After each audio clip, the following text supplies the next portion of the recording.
knack for being in the news, and primarily it is for policy making. It's always a pleasure to set the record straight with none other than Mr. Suresh Prabhu, India's Commerce, Industry and of course Aviation Minister. Thank you very much, sir, for being with us.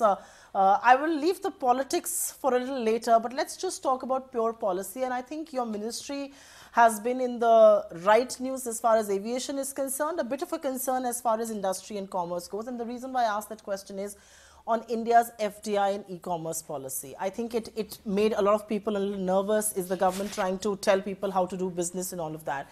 But before I come to the specifics of this, and I'm not just blaming you, I'm not blaming this government. I think governments in the past, there's always been this attitude to FDI and e-commerce, and it seems to try to balance out two very different objectives, that of attracting foreign investment and trying to promote the domestic incumbents. Are these two seemingly contradictory targets is really what's causing trouble and confusion? See, firstly, I don't think there should be any confusion at all. Okay. The foreign direct investment policy is very clear. The political philosophy behind it is also very clear. That was decided that single brand retail will be allowed. Multi-brand retail Will not be allowed. further not be allowed. Yes. How do you define single brand retail was an issue. And therefore, it was already clarified that whether inventory based model or non-inventory based model. Yes. So all that is issued there. So as far as that is one part. So there is absolutely no confusion or there is a clarity. True. The second part is any foreign direct investment comes into the country, so you can never forget the ethos in which it comes and it operates. True, you can't forget the milieu. So therefore, in India there are millions and millions of retailers who have some issues. But it's not that there is any conflict between the domestic interest and the foreign direct investment. We are very clear that policy should govern the foreign direct investment. We are tried to make it as simple as possible, as transparent as possible, as participatory as possible. And we are saying that whoever wants to come in is most welcome and it will be guided by a stable policy framework.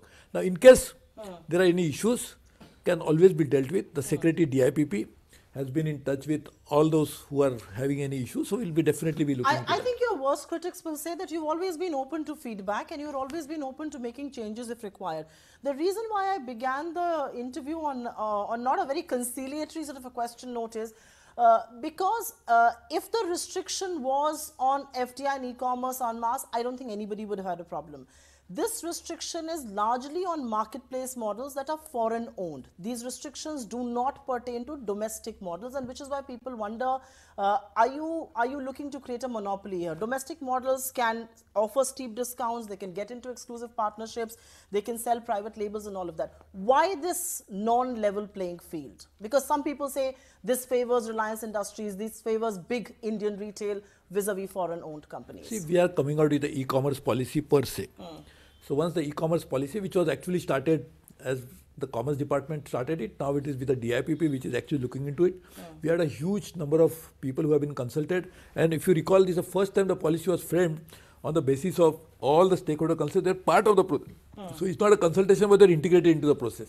So now what we want to do is to understand when this policy comes in, e-commerce policy, we'll deal with the point that you are talking about, whether how the domestic versus foreign, all those issues will be dealt with. So you believe there is scope for dealing that with this part will be particular dealt issue? with there. Okay. As far as FDI is concerned, you try to understand, FDI comes in. So like those who are operating domestically, they are operating here anyway. So there is no policy required for that. Now e-commerce policy is a subject specific policy. Whereas FDI is a policy which is related to foreign direct investment, related to a particular sector.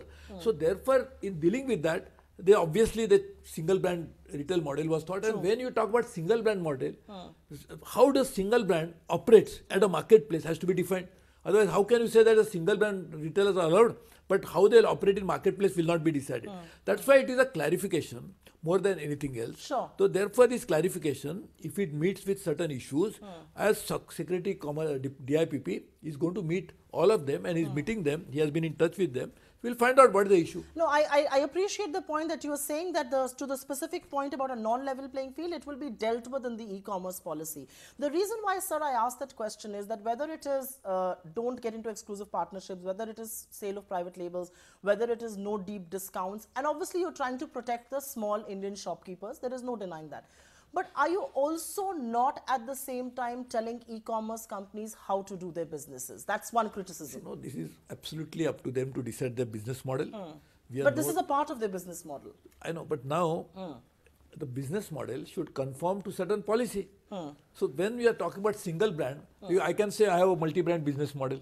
So now the single brand business model has to be further articulated what that business model stands for. So that is what is the articulation of it. As I said, it is, if they have any issue, they can come and talk to the Secretary DIPP. We'll find out what their real issues are. We'll find out. But let me make it very clear. We are not interfering in their business, how they should do business. It is not my business to decide how they should do their business. Our issue is very clear. It's a hands-off relationship with business of all kinds, whether domestic or international. Our issue is very clear that as a implementer of the frame policy of FDI, we should just finding out whether the clarification was needed, and there are a lot of representation that you issue the clarification. That's all. No, I think a clarification is always good. You try and end the grey zone, you try and make it black and white. A clarification is always welcome, it is good. I will insist upon asking that question, and I may word it a little differently. When you say no exclusive deals, why not allow exclusive deals? Why should people not have the choice to exclusively sell at certain platforms? I mean, are you not denying the consumers the opportunity of deep discounts as well? And which is why I said, why get into business practices like these? See, firstly, as you correctly pointed out in the beginning itself, there are trade-offs between foreign investment and the milieu in which they operate domestically. Second is the consumer interest as well as those who are in that business, their interest. So that trade-offs had to be properly worked out. Now this particular one, as I said, let them come and talk to the ministry. Let us find out what their issues are actually. Because in our opinion, this policy is very clear. But if there are any issues involved, we'll find out. Mr. Prabhu, one question that I want to ask you is that this clarification, which I think is a good thing, any clarification is good, has come in at a time when, a $16 billion largest e-commerce deal in the world has happened in India between Walmart and Flipkart. Amazon has committed about $5 billion to the Indian market. Will policy clarifications like these, even though they may be welcome and they may end speculation, not force companies to change their business models? Actually, I am very sure once they meet the secretary and the clarification is whatever their issues are, they discuss with them, they will understand that we are for FDI into India. In fact, I'll just give you the number. We got $61.85 billion, almost $62 billion of FDI.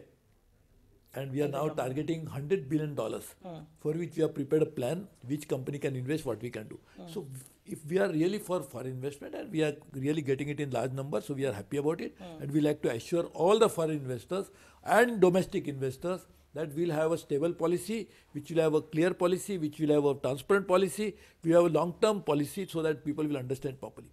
Sometimes people themselves, the investors themselves say, if we have clarification, if you have clarity, that helps us.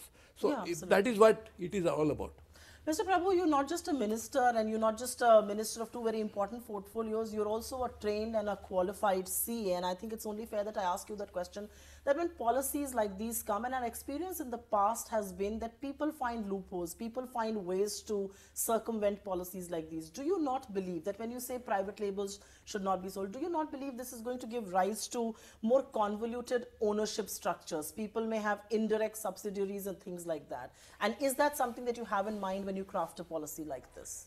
Actually, I'll just repeat that because this is something which are presuming that it will lead to that. I think once they meet the secretary, that whichever company feels aggrieved by this, it is an ongoing process. They can come and meet the secretary to seek clarification about what it is. And I will tell you, the bottom line is very clear. We are not going to interfere within the business dealings of others, whether it's domestic or whether it's a small retailer, we don't want to interfere in his business, whether it is a long business. Only thing we want to do is that obviously and for sure, we want to also protect the small retailers in India. That is a part of a public policy. I don't think anywhere in the world you will find a public policy which says that public policy by definition is for public, for large number of people. It's for public good. So we cannot say that we'll harm their interest. That is not our intention at all. Therefore, at the same time, without harming the interest of a private retailer, small retailers in India, if we can get foreign direct investment and they can also do the business in a transparent way, which is good for them, good for the economy, even good for the retailer, that's the best business model. You are a known public figure, but you're also a very candid policy maker. And if I may ask you a last question on this and move forward to the other big picture questions, how tough is the trade-off between what is your core vote base, domestic incumbents, small shopkeepers, vis-a-vis what you're trying to do on the global arena front? You're trying to attract more dollars. Ease of doing business is something that you've spearheaded a lot. How tough is that trade-off? It's always a tough thing. See, all trade-offs, the word trade-off comes from trade, I think. Because when originally that word must have come from trade. True. So whenever you are doing trade and then you want to do in the trade a trade-off, it's always a very difficult thing to do, obviously. Because, see, I'll tell you, for example, we are importing pulses in a large quantity in India because we are always a net importer of pulses. We never could imagine that pulses will be such a large production in India, thanks to our Prime Minister, that now we'll stop import of pulses. So that has created issues with the exporters of pulses. Australia, Canada, Myanmar, our neighbor. So we have been explaining to them, this is the situation. So they also, over a period of time, understand. So what I'm saying is, this kind of situations will keep cropping up because we are living in a moment of great uncertainty.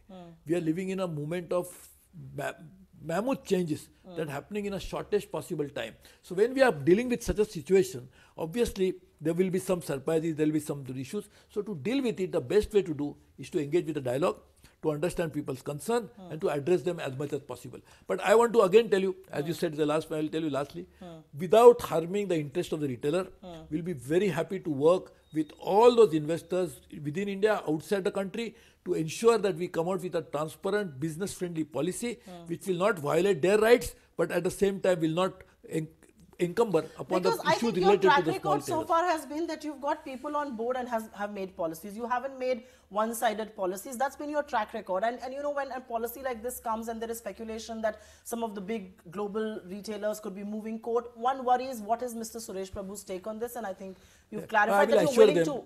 Then I want to really talk to them. As I told you, I think the major two retailers who have been talking about it, both are in touch with our secretary, DIPP. One of them had called him, one of them was going to call on him. I think I'm not sure what actually exact status of that. Right. But secretary DIPP will be actively involved in talking to them and understanding from them.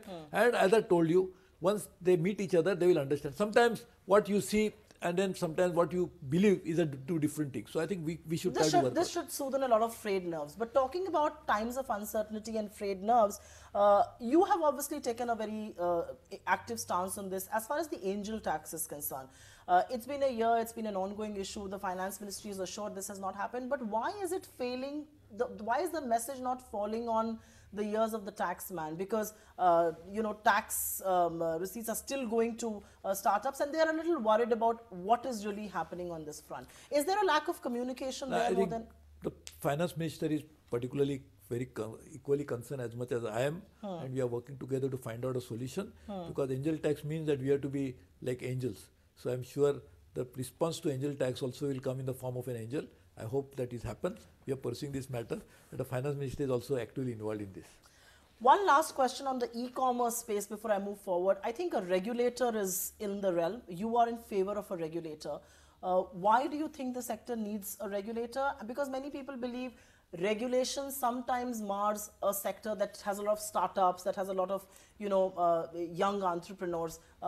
Why do you realistically believe a regulator is warranted? See, firstly, nothing has been decided or anything like that. As I said, it will be public domain. But just to talk about it broadly, philosophically, not about this. Again, I'm repeating because otherwise we'll feel that I'm talking about regulator, that we have decided. Nothing has been decided. No decision has been taken. I'm just saying, rather than you are asking me a question which is very valid, that why you did this. So rather than we doing everything, if there is a third party, an independent body like a regulator which will take on board the interest of all those who are likely to be affected and they make it, is it a better thing? I have got experience of having a regulation in power sector. We have massive regulators we created in power sector. It has succeeded quite well because it worked for the interest of the generator as well as the consumer as well as the distribution companies. So I think this, but I am not even talking about any regulation on e-commerce. That's not what I am talking about at all. I'm just talking about regulation as a concept, that rather than taking decisions administratively within the ministry, if we can actually have a completely transparent process of deciding on matters of this magnitude and of this kind, that is always a better idea rather than deciding within the ministry. But shouldn't the CCI be able to do some of what the regulator will do, which is predatory pricing, which is we anti-competitive have practices? no application of mind on this at all. Okay. This will be a broad public policy. When it will be discussed, I can even tell you today honestly, there is no decision taken at all on this, not even application of mind on it. Mr. Prabhu, the last time we spoke, we were in the middle of what looked like a full-blown global trade war. Do you believe the worst is behind us? Firstly, when you talk about global trade war, obviously this is the largest two economies which were trying to fight with each other, China and US. US and China. US is the largest, China is the second largest. As far as we are concerned, we have maintained from the very beginning that a solution to trade issues should come in the form of a very organized structure. And since we have a WTO, we should try to deal with this through a WTO mechanism. And what we did not just say this publicly and just left it at that. True. In November 2017, the failure of accomplishing anything in Buenos Aires as a WTO ministerial, we called immediately, within less than 3 months, a meeting in New Delhi for mini ministerial, which was attended by 53 countries, highest ever attendance for any mini ministerial any time in the past or probably in the future. And there we decided that we must chart out a plan of action and try to take it forward. Now, I am working on preparing an agenda for WTO, which will ensure that WTO will become revitalized, become more efficient, more effective, rather than becoming just as an organization but not able to function and try to accomplish anything. So we are working on that already. So India has been at the forefront of ensuring that global trade, the world trading order actually becomes more transparent and efficient. So we are working on that. As far as this war between two countries, I think they are still talking, and I hope best for both of them. In fact, like we always believe, when I went, the UK trade minister was telling me, Mr. Fox, I was telling him that we really wish that your divorce becomes very happy so that we can marry again. A happy divorce there and a happy ending to this. We'll be able to marry with each other, because we wanted to talk about whether UK and India can think about a more bilateral sort of a relationship. Trade pact. A quick few last questions, and one of them has to be on Iran. I think we got a 6-month buffer period. Where are we on that? Iran seems to suggest we've actually stopped procuring oil from India, because that's going to be a very crucial pie to our entire trade deficit. So one wants to understand from the Commerce and Industry Iran? Minister. Yes. See, Iran already, yesterday also the minister met us. We are going to have a rupee trade with Iran. We'll be having a separate bank account through which we'll operate. And we feel that Iran and India have been trading for a long time. So our relationship is civilizational, going beyond hundreds of years. So I think we will definitely try to work in a way without affecting any international law. We'll not violate any international law, but at the same time we'll promote bilateral relationship between Iran and India in a manner that conforms to all the globally accepted standards. Mr. Prabhu, I can't let you go without asking you a few questions on aviation. I know I'm on borrowed time here, but I will quickly ask you this question. And I know this is a matter of a private company. You have said, in fact, you've been on record to say that companies must manage their own affairs. I'm really referring to Jet Airways. The sector is a little ridden with problems right now. But can the government turn the other way? Because this is a sector, this is an airline particularly, that employs so many people. Can we afford Indian aviation to shrink to fewer players? Is it not going to be anti-consumer? Can the government afford to keep out of the mess? See, we are not out of it. We are completely in it. But we are in it in terms of making policy, which is not specific to any particular airline or a particular company, but which is sector specific. So we are completely proactively engaged in promoting aviation as a sector by coming out with a policy which will benefit all of them in a transparent way, and there is no discrimination between A and a B company. It will be good for all, and if all benefit, each company also benefit. So this is our policy very clearly. As far as individual companies is concerned, if they are a private airlines, if they are operating in a deregulated atmosphere, my hands are tied. I cannot go and saying that each and individual airline's problem. So we are willing to help the sector, and we are actually doing a lot for the sector. In fact, we will be seeing that on the 15th and 16th of this month, we are having a global aviation summit. It is the biggest event of this kind anywhere in the world. Absolutely. So we are trying to work with them. It is not that we are trying to help them to as much as possible. But please try to understand, because it's a deregulated atmosphere. I understand. As a government, you can't meddle in the affairs of a private company. No denying that. But when you say from a sector policy point of view, can we afford to let Jet Airways go under? And do you believe there is some merit in the argument that aviation industry makes that is it time that the government looks at some kind of a rescue package, some kind of a lifeline for the sector? Do you believe the sector has reached a stage I will again tell required? You that whatever can be done for the sector has to be not company specific but sector specific.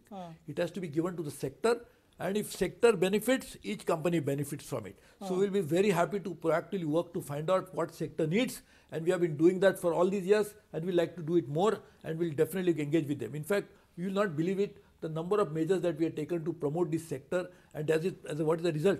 We are seeing a growth of 20% constantly. And therefore, now Boeing CEO said that India would need 2,300 new aircraft. So that is the type of growth they are talking about. We are trying to think about 100 new airports. Today we are 101. We want 100 new airports to be built with an investment of $65 billion. We are going to modernize the entire infrastructure, and we are trying to do that. We are helping the airlines as much as possible within the ambit of what the limitation, because it's a private airline. No, absolutely. A quick last question, and that has to be on the government-owned Air India. You've obviously set the ball rolling as far as the sale of subsidiaries of Air India is concerned. How confident are you of that going through? Because many people believe with elections around the corner, could there be spanner in the works and could there be a delay? See, as far as Air India is concerned, it is very clear. Air India is a national carrier. So obviously, as a national carrier, it gets a little bit of a special kind of a dispensation, treatment. It is 100% owned by the government of India. We have some serious legacy issues with Air India, which accumulated debt is one of the manifestation of that. Also, so many other. And we've just been putting good money behind. So now that's a reality. True. So we try to privatize the airline in a transparent way. Actually, the timing was such when the oil was almost $85. The came. So actually, people were not willing to buy. So now just imagine the intention of the government was to save public money. That's why we were trying to do it. If there is nobody want to buy it, you cannot sell something if there is no buyer. No buyers. So we have to get it. Now we are trying to work it. Is to professionalize the management. Make sure that we have appointed 2 prominent board members. There are others also, so we appointed. Sure. Now we are trying to professionalize the management completely from the CEO level downwards, so that actual running of the airlines will happen properly, and therefore the public money will be properly protected. At the same time, as the time comes, at the right time, we can take a call as to what should be done with Air India. But today, because there is no buyer, government continues to be the sole owner of the government, the airline, we must run it properly. That's what we are trying to do. And any lessons learned from this failure of the Pratt & Whitney engines? People believe why should that not have been checked before delivery and things like that. Is that something that bothers you? On which one? The Pratt & Whitney engine failure. You know, that is a very serious issue. We have already told the DGCA that we will not tolerate zero tolerance to safety issues. So actually I directed DGCA to take whatever stringent, that comes into the domain of DGCA, not the ministry. But DGCA has been directed in writing by me that they must conduct regular audits, find out whatever is the cause of any safety related issues, you deal with very seriously. So there is no compromise on that at all for whatever reason. So all airlines, private, public, whether in any other infrastructure related to not just airlines but infrastructure, all has been subjected to audits. And recently, the international, the US regulator gave it the highest rating in terms of safety. That's true. Same is the United Nations regulator also gave it the highest rating.